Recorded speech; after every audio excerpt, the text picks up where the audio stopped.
Bismillahirrahmanirrahim. Assalamualaikum warahmatullahi wabarakatuh. Saya Imas Zagenia Karima dengan NIM 214233132 pada kelas Manajemen Lembaga Keuangan Mikro dengan dosen pengampu Bapak Anom Garbo SEIME akan mempresentasikan jawaban-jawaban atas pertanyaan-pertanyaan ujian tengah semester yang diberikan oleh dosen kami. Nomor 1, dengan pertanyaan, lembaga keuangan mikro secara konseptual mencoba melayani golongan masyarakat kelas bawah, miskin dan fakir miskin yang selama ini tidak mampu diakomodasikan kepentingan finansialnya oleh lembaga perbankan. Oleh karena itu, A. Identifikasikan tantangan dan peluang LKMS saat ini berdasarkan segmentasi pasar yang harus diakomodasi oleh LKMS, kemudian jelaskan rasionalisasinya.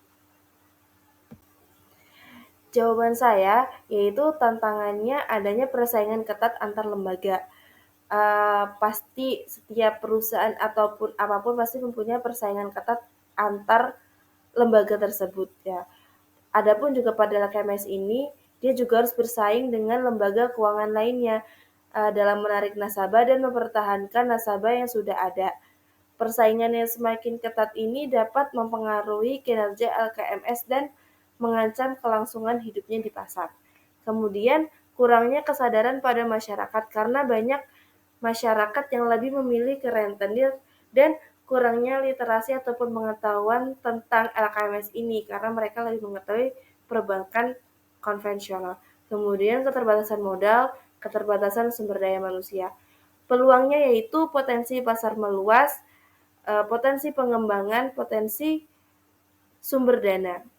Rasionalisasi yaitu LKMS memiliki potensi pasar yang luas karena di Indonesia ini mayoritas muslim yang mana akan mencari hal yang mementingkan prinsip syariah yang kemudian memudahkan juga dalam mengembangkan lembaga dan pastinya akan juga memiliki potensi sumber dana karena dapat mengembangkan dana sosial, zakat produktif, serta wakaf, serta dapat menjawab juga tantangan dalam keterbatasan modal. Namun, LKMS memiliki tantangan yang beragam, seperti adanya persaingan ketat antar lembaga, kurangnya kesadaran masyarakat, keterbatasan modal, dan sumber daya manusia. Maka dari itu perlu adanya sumber daya manusia yang berkualitas yang dapat menarik dan meyakinkan nasabah agar dapat menanggulangi persaingan antar lembaga, serta sosialisasi yang kreatif dan inovatif untuk kesadaran masyarakat. Itu adalah jawaban saya nomor 1, yang A. Kemudian pertanyaan 1B yaitu bagaimana pendapat saudara ketika sebuah LKMS memilih rektor yang lebih spesifik, yaitu semakin miskin semakin diprioritaskan. Jawaban saya pada 1B yaitu pendapat saya baik karena dapat membantu pejuang usaha mikro dan akan lebih fokus memberikan pelayanan dan produk keuangan yang sesuai kebutuhan usaha mikro tersebut. Kemudian nomor 1C dengan soal bagaimana solusi yang saudara berikan untuk menanggulangi permasalahan atau kekurangan yang melekat pada segmentasi LKMS tersebut. Jawaban saya yaitu ada 2 solusinya. Yang pertama, optimalisasi peran pemerintah dalam pendanaan. Jadi pemerintah dapat memberikan dukungan dan pendanaan yang lebih besar kepada LKMS untuk memperluas jangkauan dan meningkatkan efektivitas dalam memberikan layanan keuangan kepada masyarakat miskin dan usaha mikro. Yang kedua, yaitu pembinaan, sosialisasi, atau pendampingan masyarakat. Jadi di sini LKMS dapat memberikan pembinaan, sosialisasi, dan pendampingan kepada masyarakat untuk meningkatkan kesadaran dan pemahaman tentang pentingnya pengelolaan keuangan yang baik dan benar.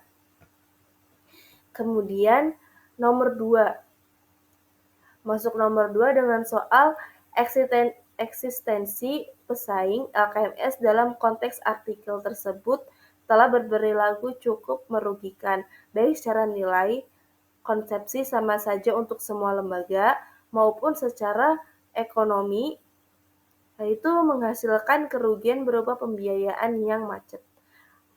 Pertanyaannya yang A, Bagaimana respon saudara terhadap kejadian tersebut? Apa kekurangan dalam aktivitas LKMS sehingga kejadian seperti ini bisa terjadi?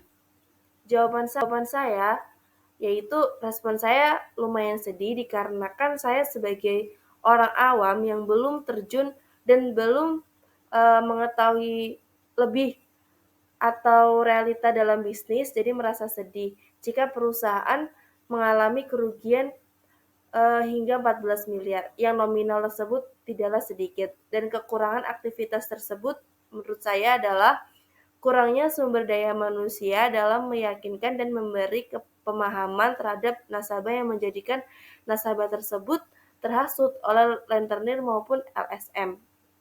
Kemudian kekurangan selanjutnya itu kurangnya mentertibkan nasabah dalam bertransaksi ataupun kurangnya menjalankan disiplin dalam bertransaksi.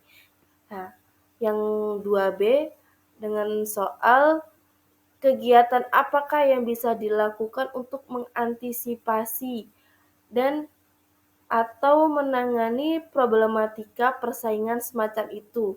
Kemudian gunakan konsep sosial, budaya, dan ekonomi dalam menjawab.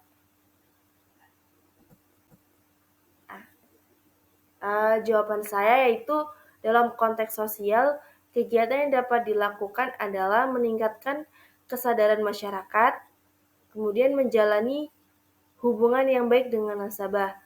Karena dengan meningkatkan kesadaran masyarakat atau memberi sosialisasi kepada masyarakat, jadi masyarakat lebih tahu dan lebih paham. Dan menjalani hubungan baik dengan nasabah ini juga diperlukan karena bentuk atau mewujudkan kepercayaan sendiri dari nasabah. Kemudian dalam konteks ekonomi, kegiatan yang dapat dilakukan adalah meningkatkan kualitas produk dan layanan, kemudian meningkatkan inovasi. Dalam konteks budaya, kegiatan yang dapat dilakukan adalah meningkatkan kerjasama, meningkatkan kesadaran akan keberagaman, dan meningkatkan etika bisnis. Jadi dalam berbisnis juga ada etika dan sopan santunnya tersendiri. Nah, cukup sekian mungkin jawaban-jawaban dari saya. Kurang lebihnya mohon maaf, ataupun ada salah juga mohon dimaafkan. Adapun pertanyaan bisa ditulis dalam komentar. Terima kasih. Sekian. Assalamualaikum warahmatullahi wabarakatuh.